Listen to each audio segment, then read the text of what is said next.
नमस्कार। मैं world leader forum में आए सभी मेहमानों का अभिनंदन करता हूं। इस फोरम की टाइमिंग बहुत परफेक्ट है।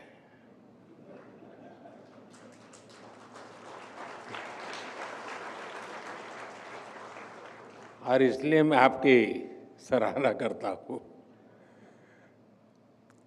अभी पिछले हफ्ते ही लाल किले से मैंने नेक्स्ट जनरेशन रिफॉर्म्स की बात कही है और अब ये फोरम इस स्पिरिट के फोर्स मल्टीप्लायर के रूप में काम कर रहा है।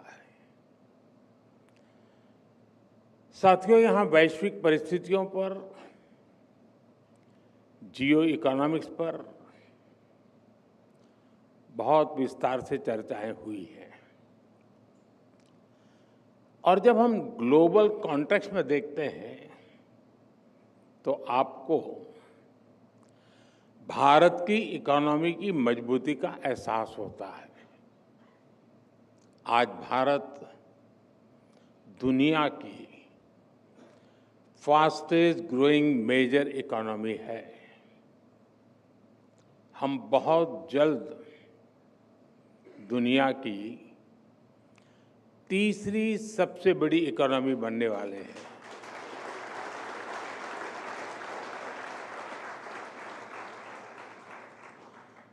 एक्सपर्ट कह रहे हैं कि दुनिया की ग्रोथ में भारत का कंट्रीब्यूशन बहुत जल्द करीब 20% होने जा रहा है।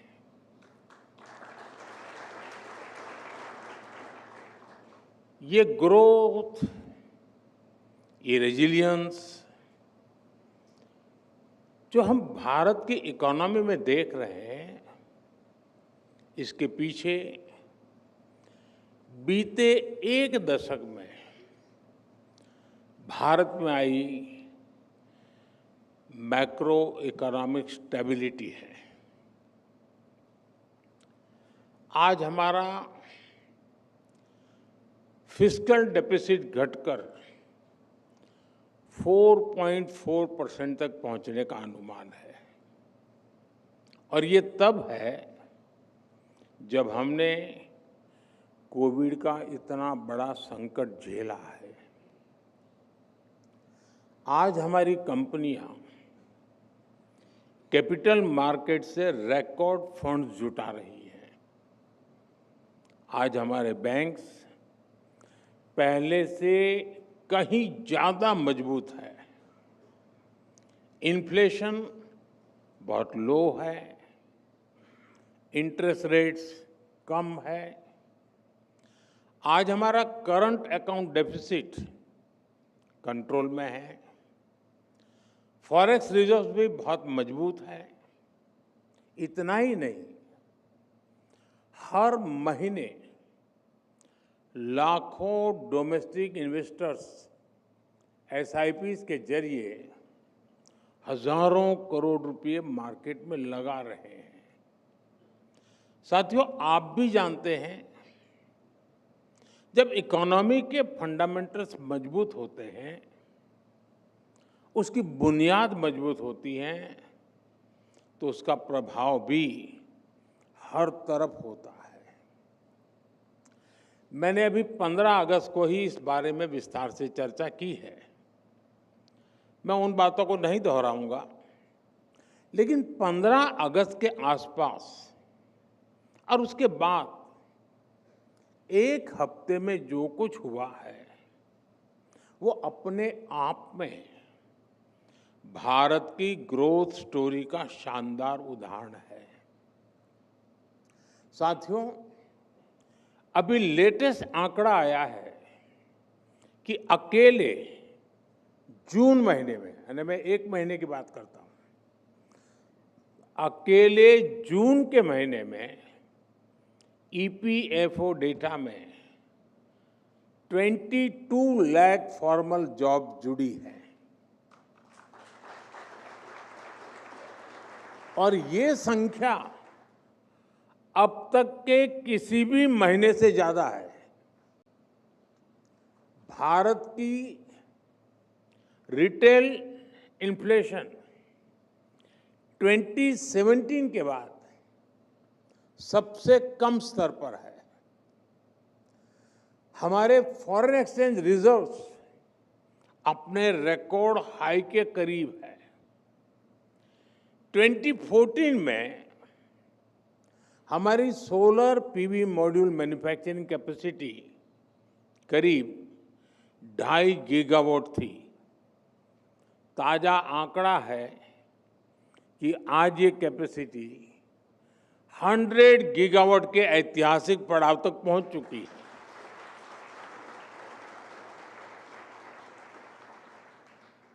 दिल्ली का हमारा एयरपोर्ट भी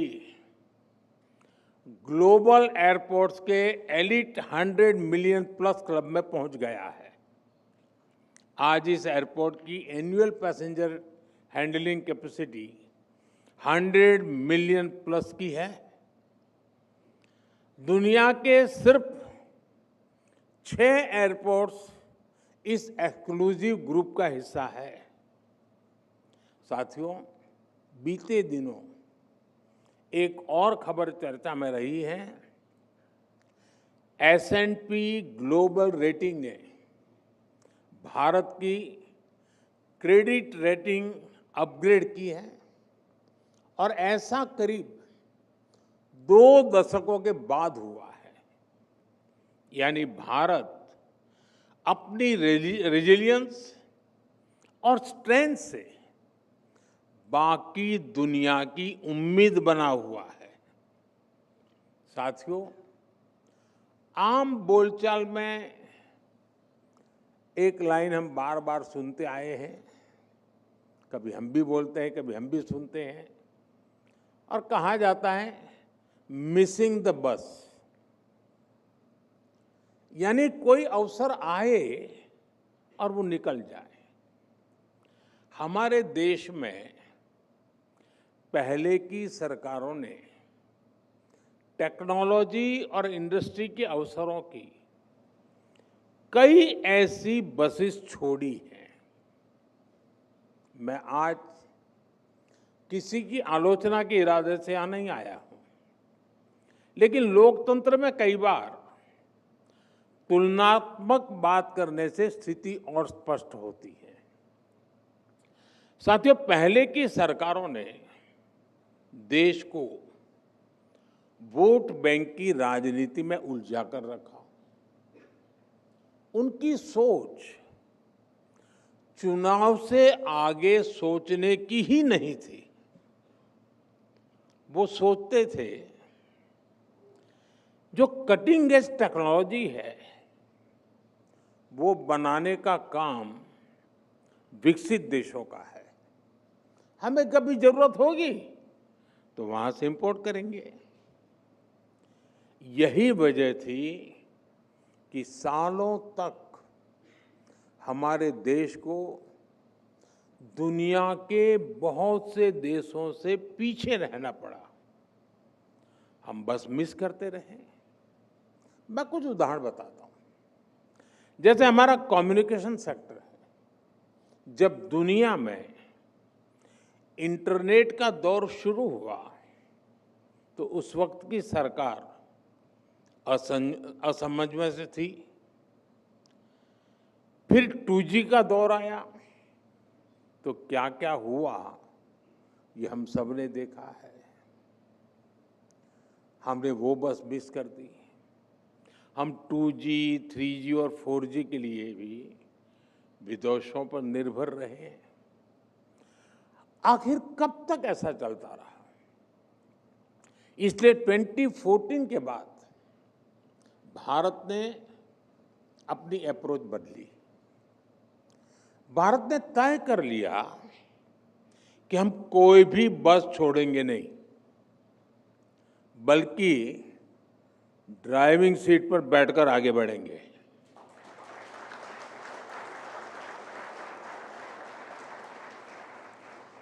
और इसलिए हमने पूरा अपना 5G स्टैक देश में ही विकसित किया। हमने मेड इन इंडिया 5G बनाया भी और सबसे तेजी से देश भर में पहुंचाया भी। अब हम मेड इन इंडिया 6G पर तेजी से काम कर रहे हैं। और साथियों, हम सब जानते हैं भारत में सेमीकंडक्टर बनने की शुरुआत भी 50-60 साल पहले हो सकती थी, लेकिन भारत ने वो बस भी मिस कर दी और आने वाले कई वर्षों तक ऐसा ही होता रहा। आज हमने ये स्थिति बदली है। भारत में सेमीकंडक्टर से जुड़ी फैक्ट्रियां लगनी शुरू हो चुकी हैं। इस साल के अंत तक पहली मेड इन इंडिया चिप बाजार में आ जाएगी।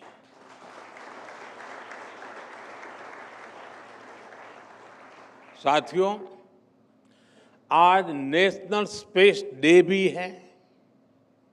मैं आप सभी को नेशनल स्पेस डे की शुभकामनाएं और उसके साथ ही इस सेक्टर की भी बात करूंगा।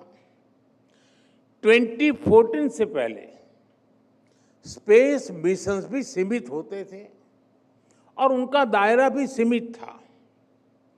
आज 21वीं सदी में जब हर बड़ा देश अंतरिक्ष की संभावनाओं को तलाश रहा है, तो भारत कैसे पीछे रहता। इसलिए हमने स्पेस सेक्टर में रिफॉर्म भी किए और इसे प्राइवेट सेक्टर के लिए ओपन भी कर दिया। मैं आपको एक आंकड़ा देता हूं। ईयर 1979 से 2014 तक भारत में सिर्फ 42 मिशन हुए थे, यानी 35 इयर्स में 42 मिशंस। आपको ये जानकर खुशी होगी कि पिछले 11 सालों में 60 से ज्यादा मिशन पूरे हो चुके हैं।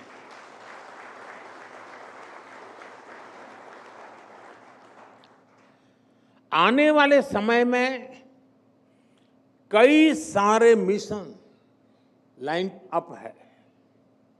इसी साल हमने स्पेस डॉकिंग का सामर्थ्य भी हासिल किया है। ये हमारे फ्यूचर के मिशंस के लिए बहुत बड़ी अचीवमेंट है। अब भारत गगनयान मिशन से अपने एस्ट्रोनॉट्स को स्पेस में भेजने की तैयारी में है और इसमें हमें ग्रुप कैप्टन शुभांशु शुक्ला के अनुभवों से भी बहुत मदद मिलने वाली है। साथियों, स्पेस सेक्टर को नई एनर्जी देने के लिए उसे हर बंधन से आजाद करना जरूरी था। इसलिए हमने पहली बार प्राइवेट पार्टिसिपेशन के लिए क्लियर रूल्स बनाए। पहली बार स्पेक्ट्रम एलोकेशन ट्रांसपेरेंट हुआ। पहली बार फॉरेन इन्वेस्टमेंट लिबरलाइज हुआ और इस साल के बजट में हमने स्पेस स्टार्टअप्स के लिए 1000 करोड़ रुपए का वेंचर कैपिटल फंड भी दिया है। साथियों, आज भारत का स्पेस सेक्टर इन रिफॉर्म्स की सफलता देख रहा है। साल 2014 में भारत में सिर्फ एक स्पेस स्टार्टअप था, आज 300 से ज्यादा है।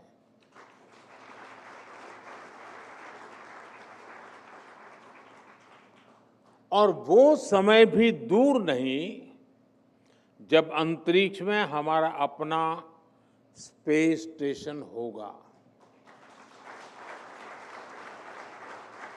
साथियों, हम इंक्रीमेंटल चेंज के लिए नहीं बल्कि क्वांटम जंप का लक्ष्य लेकर आगे बढ़ रहे हैं।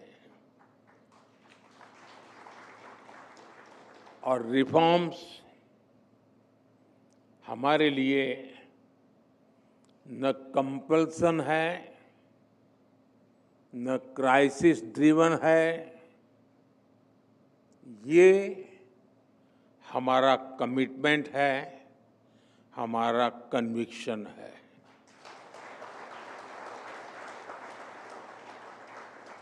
हम होलिस्टिक अप्रोच के साथ किसी एक सेक्टर की गहरी समीक्षा करते हैं और फिर वन बाय वन उस सेक्टर में रिफॉर्म किए जाते हैं।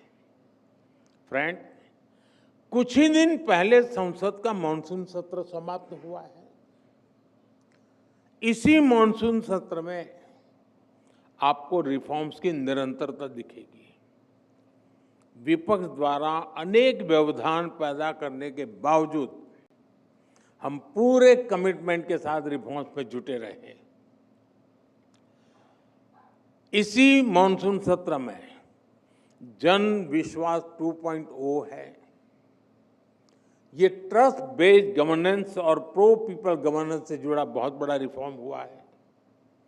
जन विश्वास के पहले एडिशन में हमने करीब 200 माइनर ऑफेंसेस को डीक्रिमिनलाइज किया था। अब इस कानून के दूसरे एडिशन में हमने 300 से ज्यादा माइनर ऑफेंसेस को डीक्रिमिनलाइज कर दिया है। इसी सेशन में इनकम टैक्स कानून में भी रिफॉर्म किया गया है। 60 साल से चले आ रहे इस कानून को अब और सरल बनाया गया है। और इसमें भी एक खास बात है, पहले इस कानून की भाषा ऐसी थी कि सिर्फ वकील या सीए ही इसे ठीक से समझ पाते थे, लेकिन अब इनकम टैक्स बिल को देश के सामान्य टैक्स पेयर की भाषा में तैयार किया गया है। ये दिखाता है कि नागरिकों के हितों को लेकर हमारी सरकार कितनी संवेदनशील है। साथियों, इसी मॉनसून सेशन में माइनिंग से जुड़े कानूनों में भी बहुत संशोधन किया गया है। शिपिंग और पोर्ट से जुड़े कानून भी बदले गए हैं। ये कानून भी अंग्रेजों के जमाने से ऐसे ही चले आ रहे थे। अब जो सुधार हुए हैं वो भारत की ब्लू इकोनॉमी को, पोर्ट लेड डेवलपमेंट को बढ़ावा देंगे। इसी तरह स्पोर्ट्स सेक्टर में भी नए रिफॉर्म किए गए हैं। हम भारत को बड़े इवेंट्स के लिए तैयार कर रहे हैं। स्पोर्ट्स इकोनॉमी के पूरे इकोसिस्टम का निर्माण कर रहे हैं। इसलिए सरकार नई नेशनल स्पोर्ट्स पॉलिसी खेलो भारत नीति लेकर भी आई है। साथियों, जो लक्ष्य हासिल कर लिया उसी में संतुष्ट हो जाऊं, इतना करके बहुत हो गया, मोदी आराम कर लेगा, ये मेरे स्वभाव में नहीं है।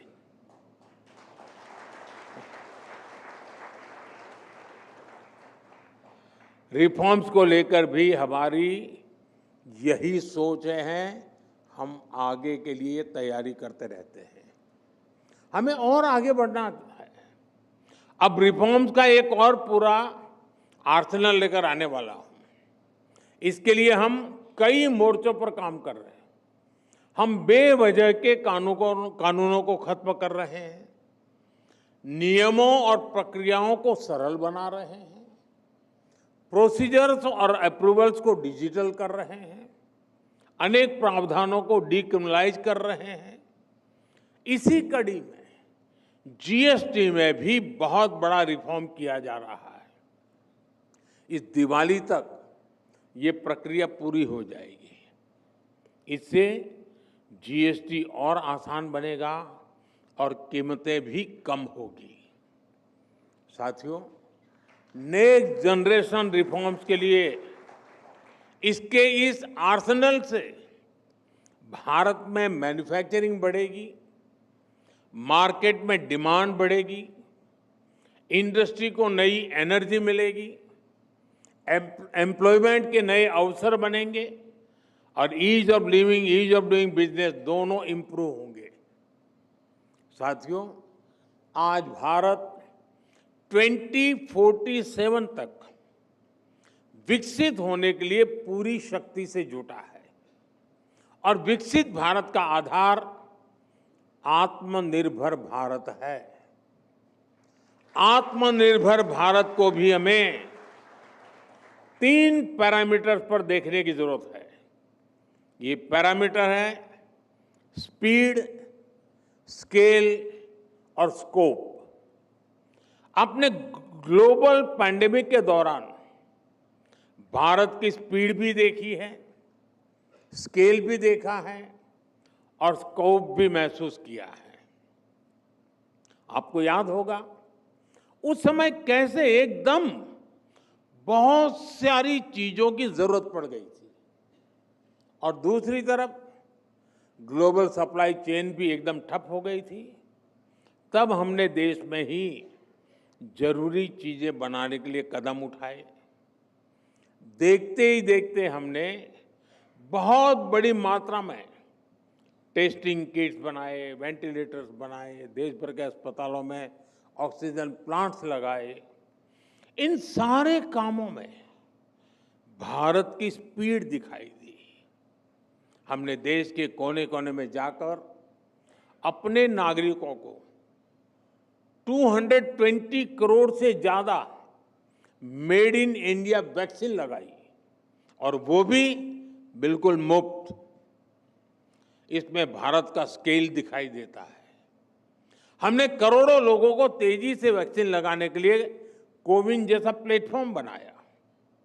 इसमें भारत का स्कोप नजर आता है। ये दुनिया का सबसे अनूठा सिस्टम था जिसके चलते रिकॉर्ड समय में हमने वैक्सीनेशन भी पूरा कर लिया। साथियों, ऐसे ही एनर्जी के क्षेत्र में भारत के स्पीड, स्केल और स्कोप दुनिया देख रही है। हमने तय किया था कि 2030 तक हम अपनी टोटल पावर कैपेसिटी का 50% नॉन फॉसिल फ्यूल से जनरेट करेंगे। ये 2030 तक का लक्ष्य था।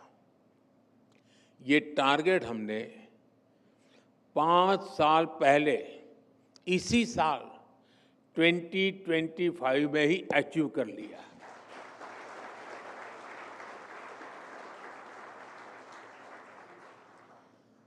साथियों, पहले के समय जो नीतियां थी उसमें इंपोर्ट पर बहुत जोर रहा। लोगों के अपने फायदे थे, अपने खेल थे। लेकिन आज आत्मनिर्भर होता भारत एक्सपोर्ट में भी नए रिकॉर्ड बना रहा है। पिछले 1 साल में हमने 4 लाख करोड़ रुपए के एग्रीकल्चर प्रोडक्ट एक्सपोर्ट किए हैं। पिछले 1 साल में पूरी दुनिया में 800 करोड़ वैक्सीन डोज बनी है। इसमें 400 करोड़ भारत में ही बनी है। आजादी के 6.5 दशक में हमारा इलेक्ट्रॉनिक्स एक्सपोर्ट 35,000 करोड़ रुपए के आसपास पहुंच पाया था। आज ये करीब 3.25 लाख करोड़ रुपए तक पहुंच रहा है। साथियों, 2014 तक भारत 50,000 करोड़ रुपए के आसपास के ऑटोमोबाइल एक्सपोर्ट करता था। आज भारत 1 साल में 1,20,000 करोड़ रुपए के ऑटोमोबाइल एक्सपोर्ट कर रहा है। आज हम मेट्रो कोच, रेल कोच से लेकर रेल लोकोमोटिव तक एक्सपोर्ट करने लगे हैं। वैसे आपके बीच आया हूं तो भारत की एक और सफलता के बारे में आपको बता दूं। भारत अब दुनिया के 100 कंट्रीज को इलेक्ट्रिक व्हीकल भी एक्सपोर्ट करने जा रहा है। 2 दिन के बाद 26 अगस्त को इससे जुड़ा एक बहुत बड़ा कार्यक्रम भी हो रहा है। साथियों, आप सभी जानते हैं, देश की प्रगति का बहुत बड़ा आधार रिसर्च भी है। इंपोर्टेड रिसर्च से गुजारा तो हो सकता है, लेकिन जो हमारा संकल्प है वो सिद्ध नहीं हो सकता। इसलिए रिसर्च फील्ड में हमें अर्जेंसी चाहिए, वैसा माइंडसेट चाहिए। हमने रिसर्च को प्रोत्साहित करने के लिए बहुत तेजी से काम किया है। इसके लिए जो जरूरी पॉलिसी और प्लेटफॉर्म चाहिए, उस पर भी हम लगातार काम कर रहे हैं। आज रिसर्च और डेवलपमेंट पर होने वाला खर्च 2014 की तुलना में 2 गुने से भी अधिक हो गया है। 2014 की तुलना में फाइल किए जाने वाले पेटेंट्स की संख्या भी 17 टाइम ज्यादा हो गई है। हमने करीब 6,000 हायर एजुकेशन इंस्टीट्यूट में रिसर्च एंड डेवलपमेंट सेल स्थापित किए हैं। वन नेशन वन सब्सक्रिप्शन से भी आप परिचित हैं। इसने छात्रों के लिए विश्व स्तरीय रिसर्च जर्नल्स तक पहुंचने में उनको बहुत आसान बना दिया है। हमने 50,000 करोड़ रुपए के बजट के साथ नेशनल रिसर्च फाउंडेशन बनाया है। 1 लाख करोड़ रुपए की research development fund innovation scheme को भी मंजूरी दी थी। लक्ष्य ये है कि प्राइवेट सेक्टर में, विशेषकर सनराइज और स्ट्रेटेजिक सेक्टर में, नई रिसर्च को सपोर्ट मिले। साथियों, यहाँ इस समिट में इंडस्ट्री के भी बड़े बड़े दिग्गज भी हैं।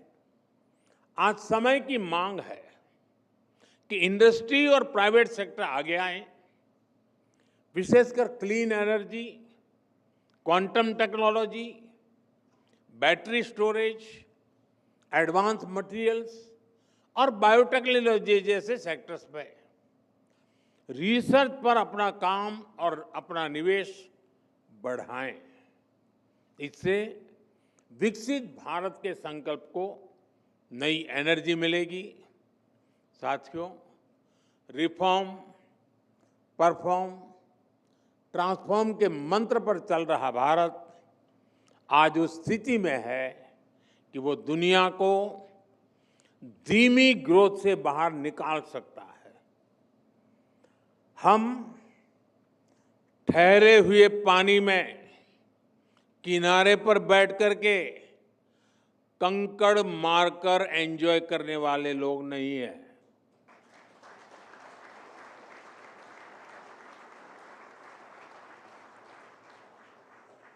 हम बहती तेज धारा को मोड़ने वाले लोग हैं। और जैसा मैंने लाल किले से कहा था, भारत समय को भी मोड़ देने का सामर्थ्य लेकर चल रहा है। साथियों, एक बार आप सबसे मिलने का मुझे अवसर मिला, इसके लिए मैं इकोनॉमिक टाइम्स का आभार व्यक्त करता हूं।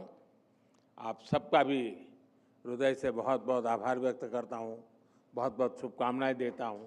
धन्यवाद।